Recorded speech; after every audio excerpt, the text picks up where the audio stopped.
A Polícia Civil do Distrito Federal concluiu que a motivação para o assassinato das 10 pessoas daquela família foi, de fato, dinheiro. Os criminosos planejavam dividir 2 milhões de reais com a venda de uma chácara que nem era do Marcos Antônio. E a pena para o crime pode chegar a 340 anos. Só para vocês fazerem um raciocínio.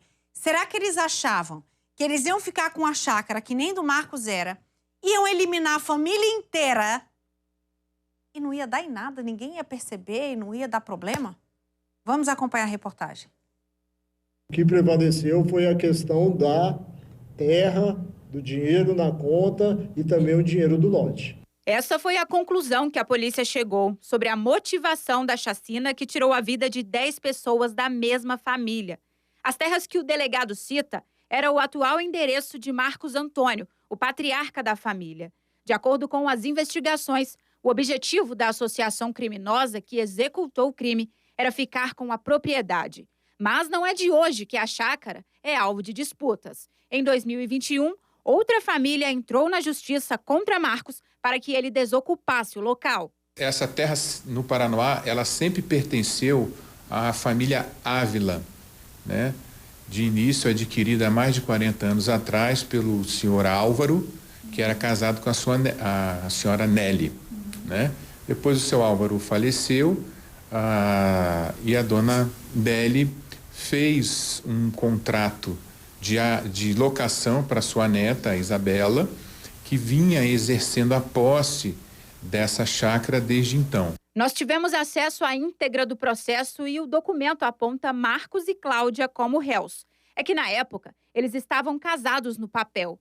A ação explica como Marcos virou morador da chácara. Esse trecho diz que, em 2012, um homem chamado Jailson foi contratado para trabalhar na chácara como caseiro. Mas, em 2019, esse homem teria transferido o contrato de trabalho dele para o nome de Marcos. Marcos, então, começou a exercer a função de chacareiro no local e, desde então, não saiu mais. Segundo informações, havia naquele local um caseiro que tinha alguns débitos trabalhistas e ele teria comprado esses débitos trabalhistas e ficado na posse da chácara. Quando a família autora da ação percebeu que a terra estava ocupada por Marcos, pela esposa Renata Belchior e pela filha do casal Gabriela Belchior, foi feita uma tentativa de negociação para a desocupação da chácara. Mas Marcos resistiu. A resistência foi tanta que a suposta herdeira das terras registrou um boletim de ocorrência na delegacia. A mulher apresentou fotos antigas e comprovantes da compra do imóvel. Nós fomos contratados para fazer os 2 inventários da dona Léria e do seu Álvaro e também para fazer essa ação de reintegração de posse que foi ajuizada em 2021. Foi quando nós percebemos que lá existia um outro invasor diferente daquele que era o cessionário do chamado cessão de contrato de trabalho, que era o Marco. Em dezembro do ano passado, a família desistiu da ação de reintegração de posse e já estava preparando outro processo contra Marcos. A propriedade fica no condomínio Entre Lagos, no Paranoá, em Brasília. Neste mapa dá para ver o tamanho da terra. A parte construída é essa sinalizada com pontos vermelhos. Além de ser uma área de preservação ambiental, nas redondezas ainda tem um rio e uma extensa região de mata. Nós estamos a poucos metros da chácara onde Marcos morava com Renata e Gabriela.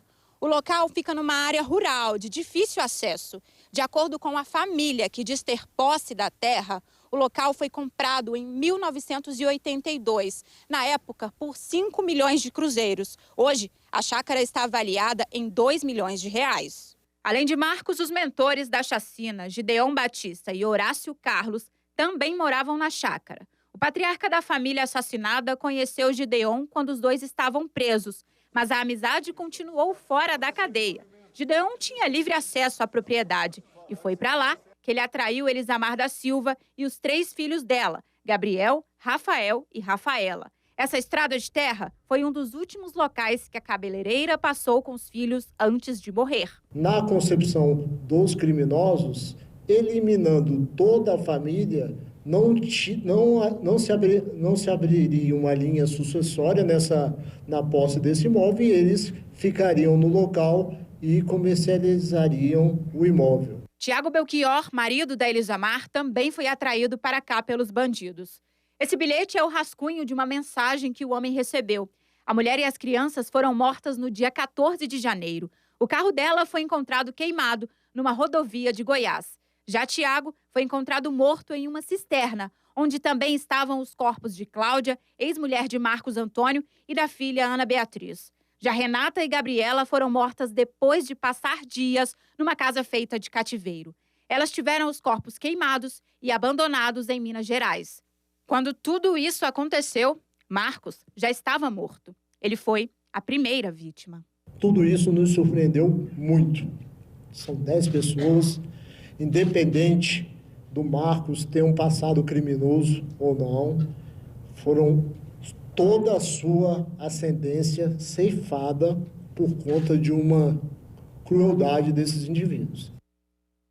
Agora, você imagina que você vai para o presídio por fazer coisa errada, conhece pessoas perigosas dentro do presídio, que ainda levam uma vida de crime, apesar de terem saído do presídio.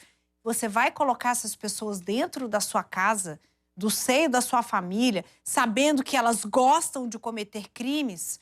Virou vítima. Isso é para a gente pensar com quem a gente anda e que amizades a gente escolhe colocar dentro do seio da nossa família.